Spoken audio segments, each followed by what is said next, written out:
Amados irmãos e irmãs, sejam bem-vindos ao canal Momento de Fé e Esperança. Aqui no canal, você encontrará vídeos inspiradores e edificantes para ajudá-lo a crescer em sua fé e encontrar conforto e esperança em meio às dificuldades da vida. Hoje, venho compartilhar com você uma análise detalhada do Salmo 8. Nesse vídeo, vamos explorar as palavras desse poderoso salmo de louvor e adoração a Deus, e como elas podem trazer uma grande bênção em nossas vidas. Se você está buscando uma reflexão profunda sobre a grandeza e majestade de Deus e sua relação com a criação e o homem, então este é o vídeo certo para você. Antes de começar, por favor, não se esqueça de dar um like neste vídeo e se inscrever no canal. Isso nos ajuda a continuar trazendo mais conteúdo edificante para você. Não se esqueça de ativar as notificações, para não perder nenhum vídeo novo. No versículo 1, começa dizendo: Ó Senhor, Senhor nosso, quão admirável é o teu nome em toda a terra, pois puseste a tua glória sobre os céus. Esse versículo expressa admiração e louvor a Deus pelo seu nome, que é admirável em toda a terra. O versículo também menciona que a glória de Deus está sobre os céus, sugerindo que Ele é o Senhor Supremo do universo. Esse versículo pode ser visto como uma afirmação da grandeza e majestade de Deus e como Ele é digno de louvor e adoração. Continuando, o versículo 2, diz: Tu ordenaste força da boca das crianças e dos que mamam, por causa dos teus inimigos, para fazer calar ao inimigo e ao vingador. Esse versículo fala sobre como Deus usa a força da boca das crianças e dos recém-nascidos para calar os inimigos. Isso pode ser entendido de várias maneiras. Uma interpretação possível é que o versículo está se referindo à inocência e pureza das crianças, que são contrárias à malícia dos inimigos de Deus. De outra forma, o versículo poderia ser interpretado como uma referência ao poder de Deus de usar aqueles que parecem fracos e insignificantes para derrotar os inimigos mais poderosos. Ao todo, esse versículo sugere que Deus é poderoso e pode usar a fala e a ação de aqueles que parecem fracos para silenciar e vencer os inimigos. E isso pode ser interpretado também como uma afirmação da confiança no poder de Deus para proteger e defender aqueles que o servem, mesmo quando os inimigos são mais poderosos. O terceiro versículo fala: Quando vejo os teus céus, obra dos teus dedos, a lua e as estrelas que preparaste. Esse versículo fala sobre a admiração do autor pelos céus, que ele vê como a obra dos dedos de Deus. Ele menciona a lua e as estrelas como exemplos específicos da criação divina.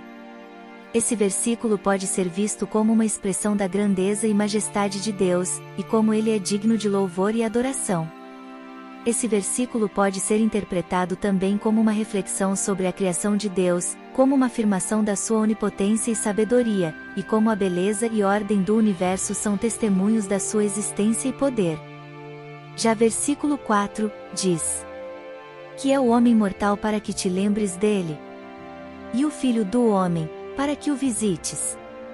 Esse versículo expressa humildade e admiração diante da grandeza de Deus.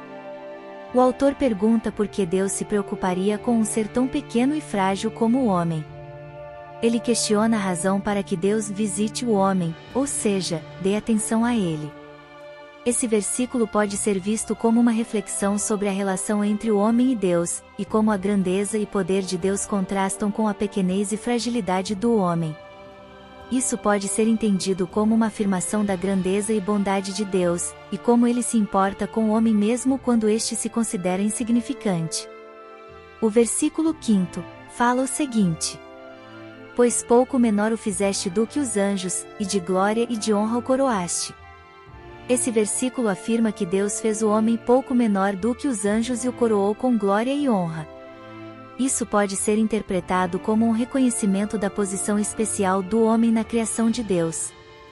Esse versículo pode ser visto como uma afirmação da dignidade e valor do homem, e como Deus o criou com uma posição elevada, mesmo sendo menor do que os anjos. Isso também pode ser entendido como uma reflexão sobre a relação entre o homem e Deus, e como o homem é criado à imagem de Deus e é chamado para refletir a sua glória. Em seguida o versículo 6, diz: fazes com que ele tenha domínio sobre as obras das tuas mãos, e tudo puseste debaixo de seus pés. Esse versículo afirma que Deus fez com que o homem tenha domínio sobre as obras das suas mãos e que tudo foi colocado debaixo dos pés dele. Isso pode ser interpretado como uma referência à responsabilidade do homem de cuidar e governar a criação de Deus. Esse versículo pode ser visto como uma afirmação da autoridade do homem sobre a criação, e como ele é responsável por governar e administrar a terra de forma justa e responsável.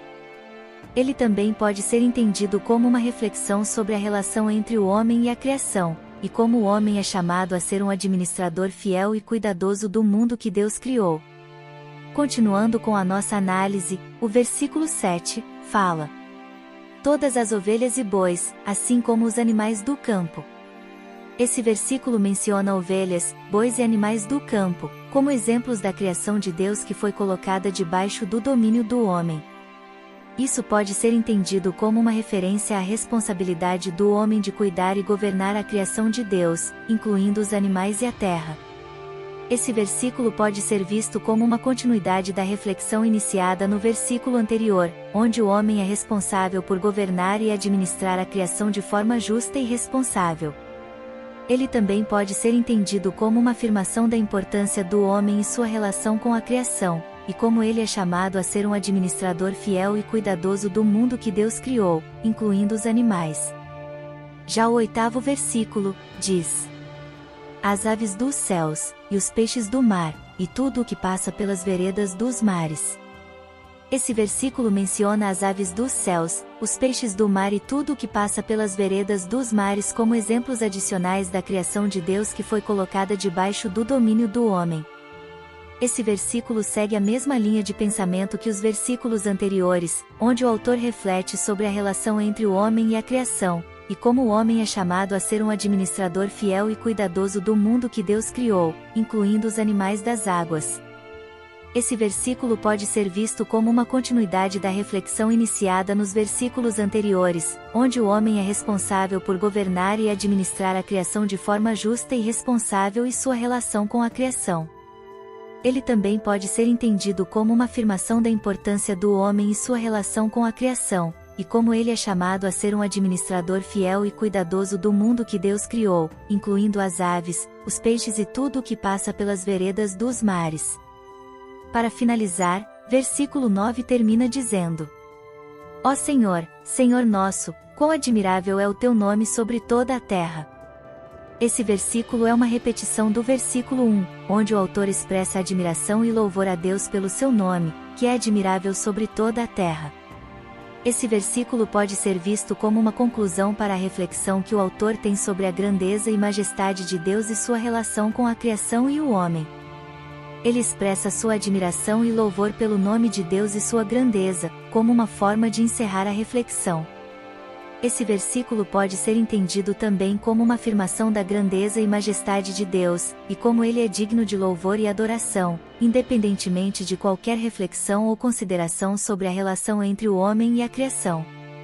Podemos concluir que o Salmo 8 é um hino de louvor e adoração ao nosso Senhor e Salvador. Nele, o autor expressa sua admiração e louvor pela grandeza e majestade de Deus e sua relação com a criação e o homem. Ele reflete sobre a posição especial do homem, criado à imagem de Deus, e sua responsabilidade de cuidar e governar a terra, como administrador fiel e cuidadoso da criação de Deus. O autor menciona a lua, as estrelas, ovelhas, bois, animais do campo, aves, peixes e tudo o que passa pelas veredas dos mares como exemplos da criação de Deus colocada debaixo do domínio do homem. Ele conclui o salmo expressando sua admiração e louvor pelo nome de Deus, que é admirável sobre toda a terra, e lembrando que é Ele quem nos deu a vida eterna através de Jesus Cristo.